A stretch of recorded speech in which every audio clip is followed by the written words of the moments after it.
Hello friends, welcome. आज हम chemistry में अपने एक और नए टॉपिक के साथ, जिसका नाम है अधातु मीन्स नॉन मेटल। आज हम नॉन मेटल्स के बारे में पढ़ेंगे डिटेल में। तो चलिए शुरू करते हैं। जो नॉन मेटल होते हैं वो 22 होते हैं, जिनमें से 11 गैसें होती हैं, एक द्रव होता है और शेष 10 ठोस होते हैं। धातु का विपरीत अधातु, मतलब जो अधातु होते हैं वो धातु से विपरीत होती है। मतलब वह तत्व जो चमकीले ना हो, विद्युत व ऊष्मा का कुचालक हो, अतन्य हो, कठोर हो, गलनांक धातुओं से कम हो।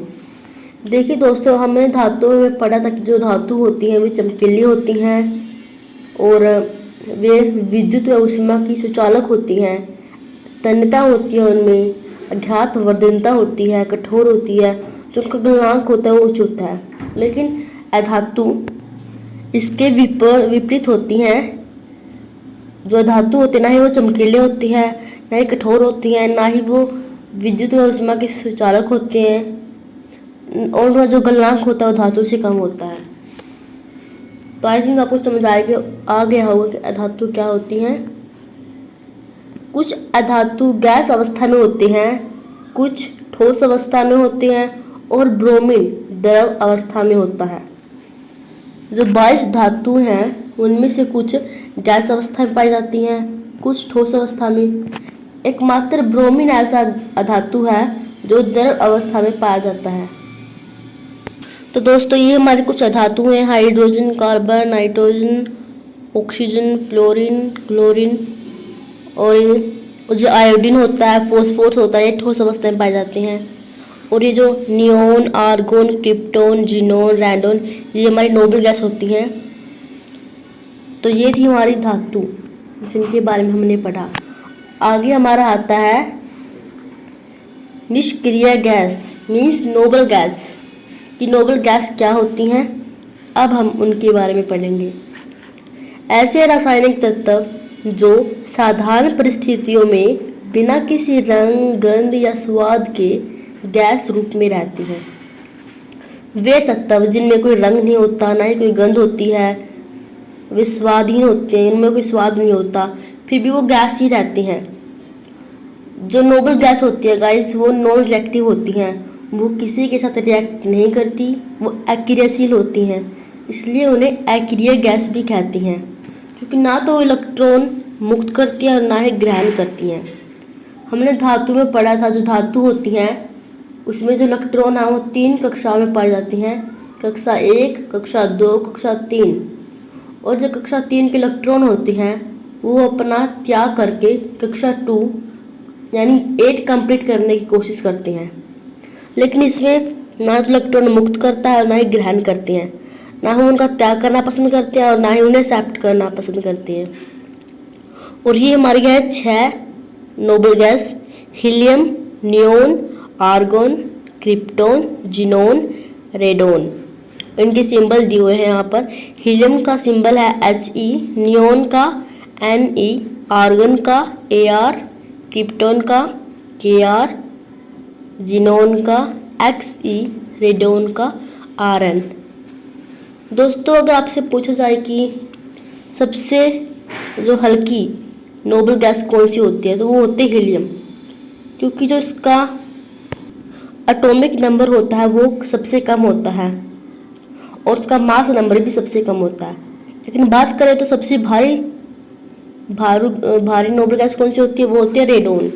इसका एटॉमिक नंबर भी ज़्यादा होता है और मास नंबर भी ज़्यादा होता है।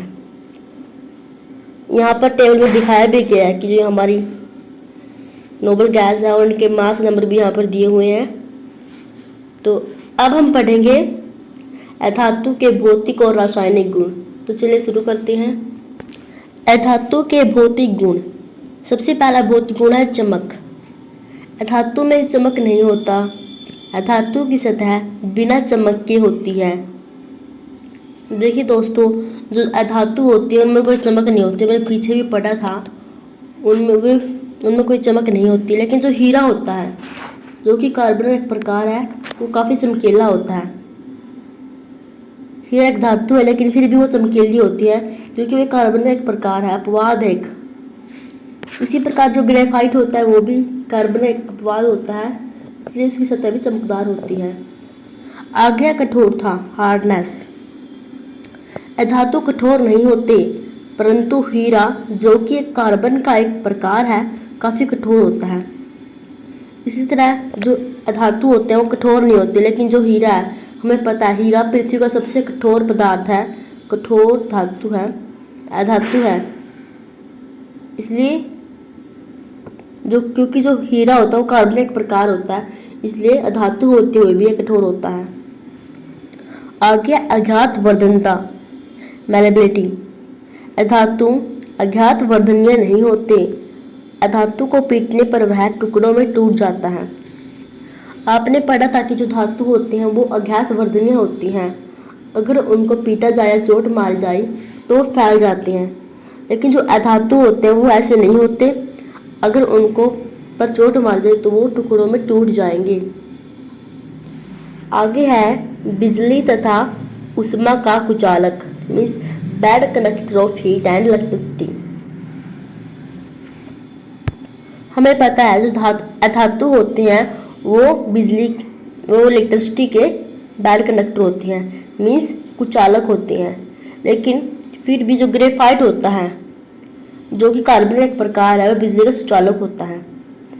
आपने वो तो देखा होगा जो पेंसिल होती है उसकी जो पेंसिल की लेड होती है वो ग्रेफाइट से बनी होती है, ब्लैक कलर की लेड होती है, वो भी बिजली का सुचालक है। आगे आता है गलनांक।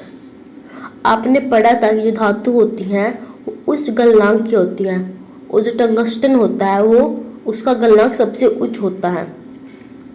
लेकिन अधातुएं ऐसा नहीं होती, अधातुओं का जो गलनांक होता है वो बहुत ही न्यून मीन्स कम होता है, वे तुरंत गल जाती हैं।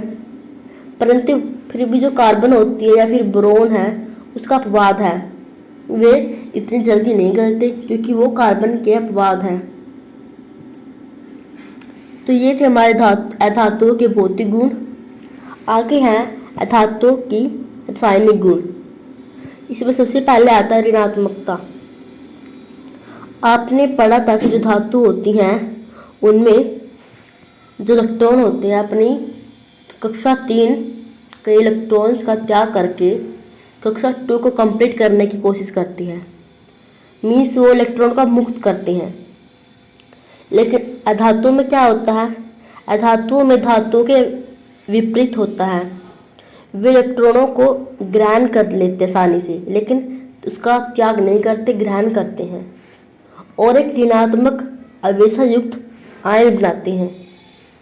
धातु के विपरीत अधातुएं ऋणात्मक होती हैं, वे इलेक्ट्रॉनों को आसानी से ग्रहण कर लेती हैं तथा ऋणात्मक आवेशयुक्त आयन बनाती हैं।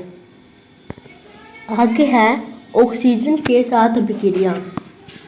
अधातुएं ऑक्सीजन के साथ अभिक्रिया करके ऑक्साइड बनाती हैं। जो अधातुएं होती हैं वो ऑक्सीजन के साथ अभिक्रिया करके ऑक्साइड बनाती थी।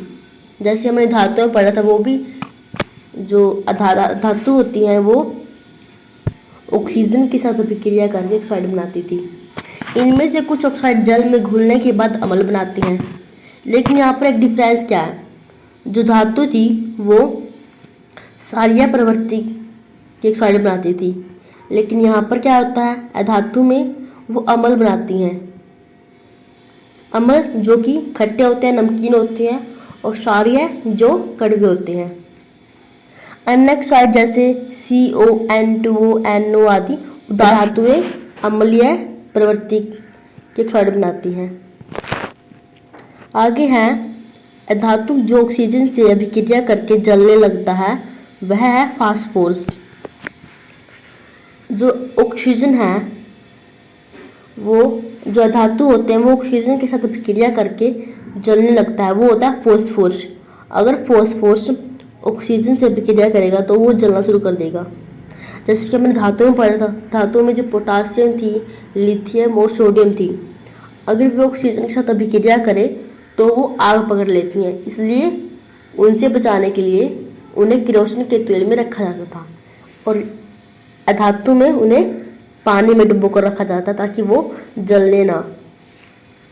आगे है जल से अभिक्रिया। अधातु जल से अभिक्रिया नहीं करते हैं। इसमें आपको सिर्फ यही याद रखना है, जो अधातु होते हैं वो जल से अभिक्रिया नहीं करते। आज का हमारा लास्ट टॉपिक है उपधातु मीन्स मेटलॉइड या सब मेटल। सब मेटल वे तत्व होते हैं जिनमें धातु और अधातु दोनों के गुण पाए जाते हैं, जैसे कि बोरोन है, सिलिकॉन है, जर्मेनियम है, आर्सेनियम है, एंटीमनी और टेल्यूरियम। ये जो तत्व है इनमें धातु और अधातु दोनों के गुण पाए जाते हैं। तो आज का लेक्चर हमारा यहीं पर ख़त्म होता है।